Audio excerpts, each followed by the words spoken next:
Hello and welcome. Today I'm at the production area of Balcamp, which is near Gdansk in northern Poland, and we're going to have a look inside this shed.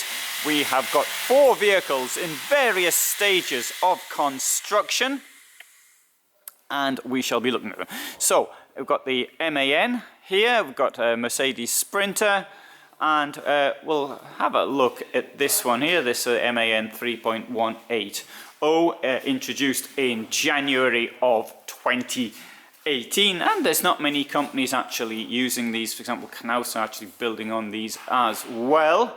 And if you get a van, it comes in, and this is more or less what it looks like whilst it is being built. And here, for example, we can see a little diagram on the wall of what the client has asked for.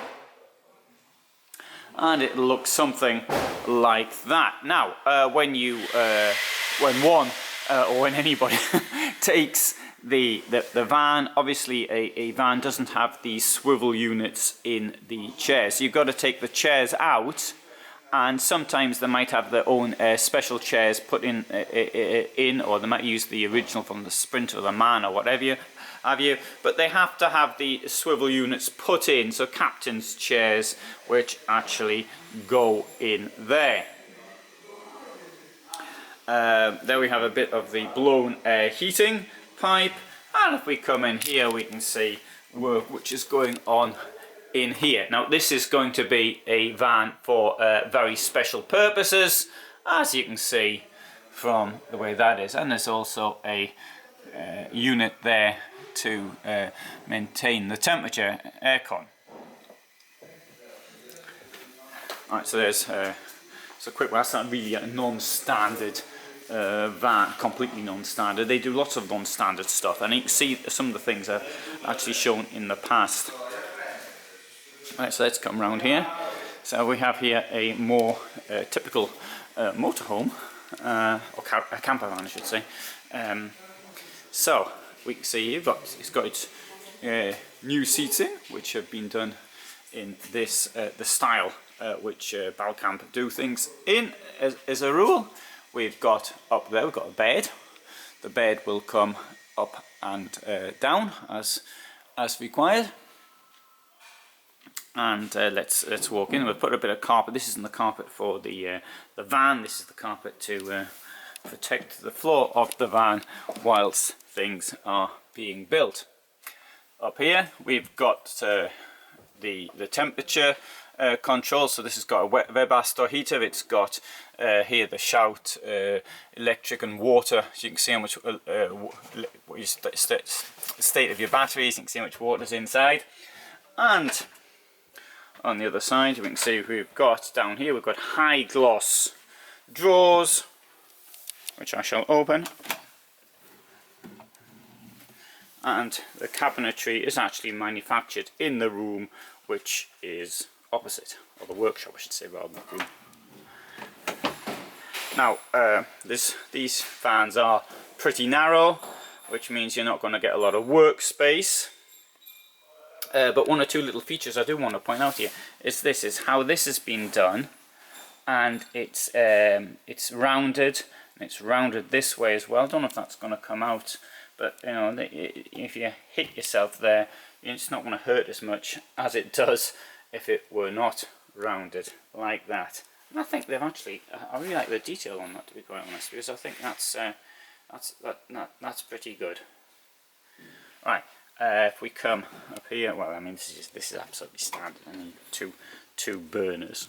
Now, on my site, there are people who say, "Oh, you need 3 burners." Well, first of all, I've done a little bit of research on this subject, and the amount of people who actually use 3 burners is very low. But more the point is, you're living in a van, and if you want a full kitchen, then go and work in a hotel or something, and you'll have it in there. The thing is, this is what? You've got 12 square meters approximately to play with. So if you want a big kitchen, then you are somewhat defeating the object. Now, there are some companies, such as Heimer's got this van, which is largely a kitchen on wheels, and you can get something like that, for example, if you think you need a huge kitchen. Now, so we've got the bed up there, so you can see that. You've got a window in the roof, and let's see what the current state is on the toilet.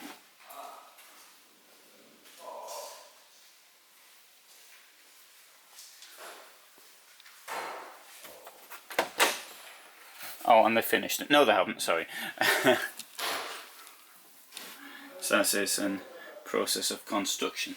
I think that the hardest thing to build, actually, in my limited experience, is the kitchen. The bathroom itself.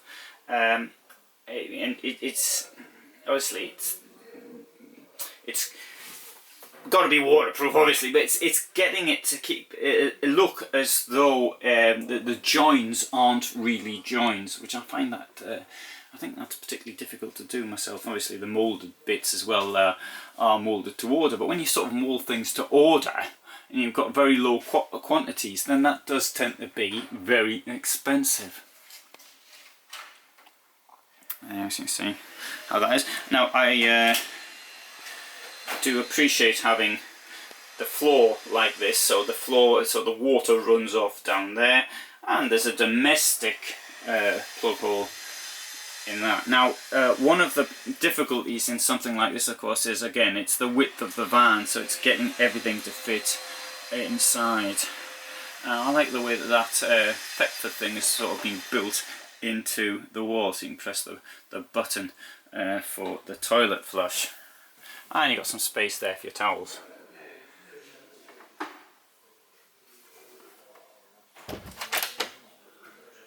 So up here we've got Webasto. There you go. AC and heating. Now, one thing that they do here, and which is very original, is the size of their compartments. The storage. Let's open this up here. And I think they'll put another ledge in here as well. Oh, and the materials, very light. This van has got going to have a bed at the back as well. Oh, sorry, before I get there, there's the fridge, and you've got some storage below that, and above it. I'll leave and open this one up.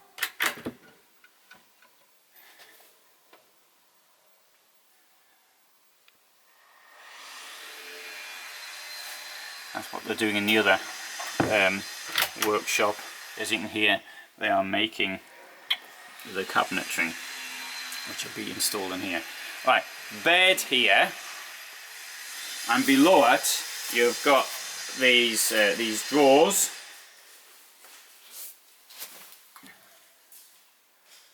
Oh, I've got the same same one in my van from the same company. That's the inverter.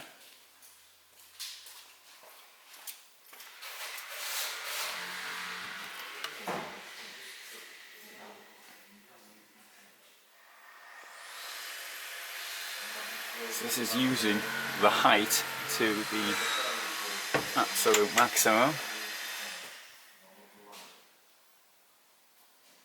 Now, sometimes they put on an extra roof at the top, so it takes it even higher up, as in the case here. And down here you've got your additional storage as well. Now, something like this is particularly useful if you're carrying bikes, for example. You can see like that. You've got all this space here. You could sleep up there, and even when that bed is down, you can sit around the table. Okay, it's not particularly high, but it's still higher than it would be sitting in a car, for example, or even a van without a higher roof. When I say a van without a high roof, I mean sort of the lower vans. I don't mean something like a VW, for example.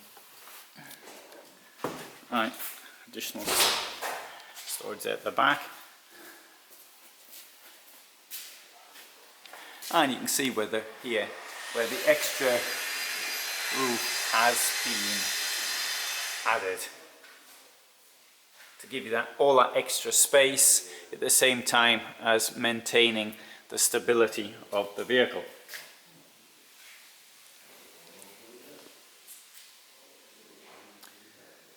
Alright, so here we've got a couple of Sprinters, and we'll go and have a look inside them right now. The one on the left, this one here, is now finished. So I'll show you some of the features. So it's got the same here, the rounded edges, and rounded up there as well. This one is waiting for collection. So I'm standing up, plenty of height in here, although this doesn't have extra bit added on to it.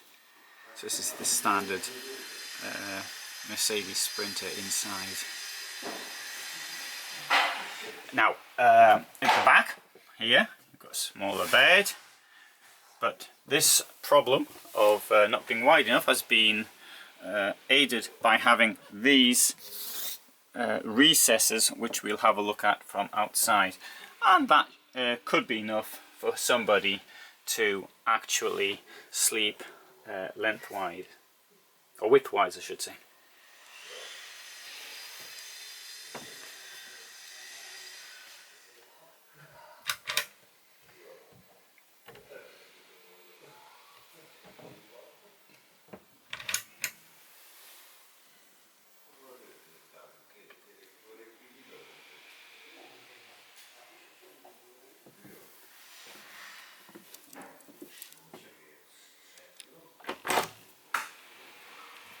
Coming here, so now this has been done. In this case, plug holes in the centre.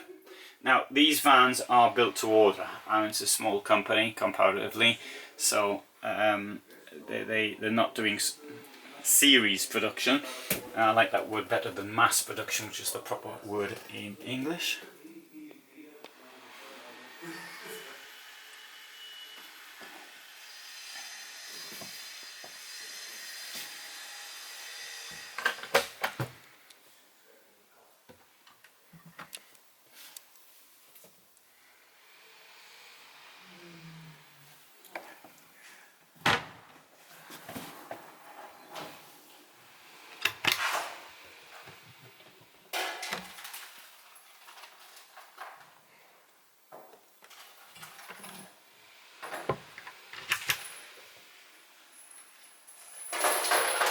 Now, as it is made to order largely, the price depends on what you actually order. So that's a bit of a problem if you want the price.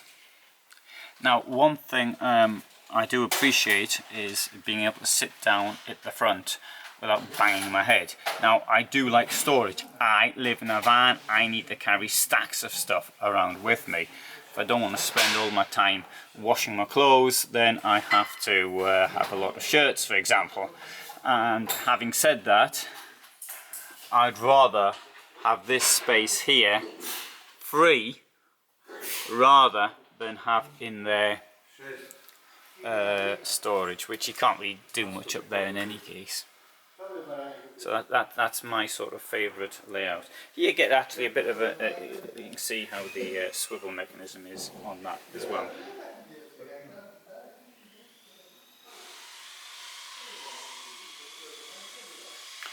One thing I find particularly attractive in the new Sprinter, I'll say new, it was brought up in March 2018, so that was some time ago. But I really like this display here at the front, which I'd show you if I had the keys. So right, there's a finished one. Let's go and have a look at a one now, which is in the process of of being done.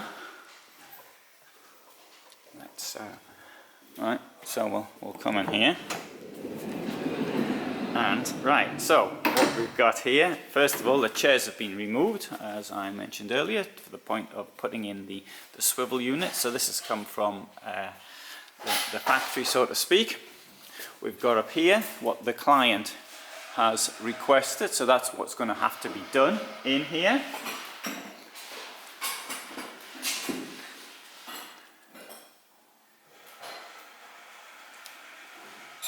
It's obviously a rather dusty environment, the work's being done. And okay, right, so we've got a floor which has been added. There, insulated. And the insulation here, as you can see, is going in, and the technical bits are such as the where the wiring's going to go. I haven't done the water yet, I haven't started. But you have to make all the necessary holes and things before you really start doing anything else. So let's come inside. See the insulation which is built into the van structure. Oh, there's the flooring, it's arrived.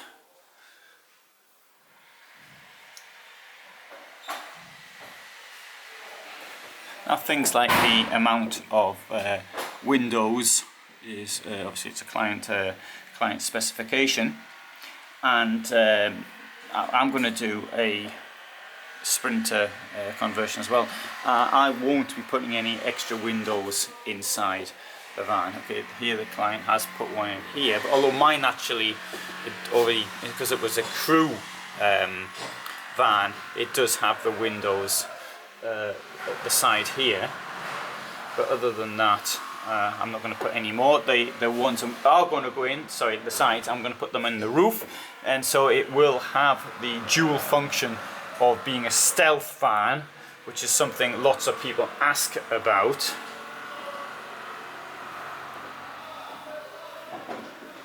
In the United States I understand why people want stealth vans. Oh, and you see someone under the van. Either that or a body's been left there.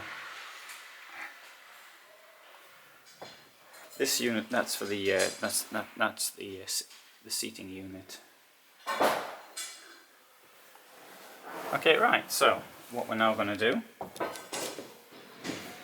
is that gives you a. I'm going to finish. That's what I'm going to do now. That gives you an idea of the sort of thing which how these vans are actually produced. Little insight. And so, if you found that of interest, please do have a look at my site. I've got plenty more things about it. You can see the vans as they look in their clean state at trade fairs, and you can see as vans look in their dirty state, for example when I'm on the road. And I'll try and bring more production vans to you, things like this. And so, thanks for watching, and if you haven't already done so, please subscribe.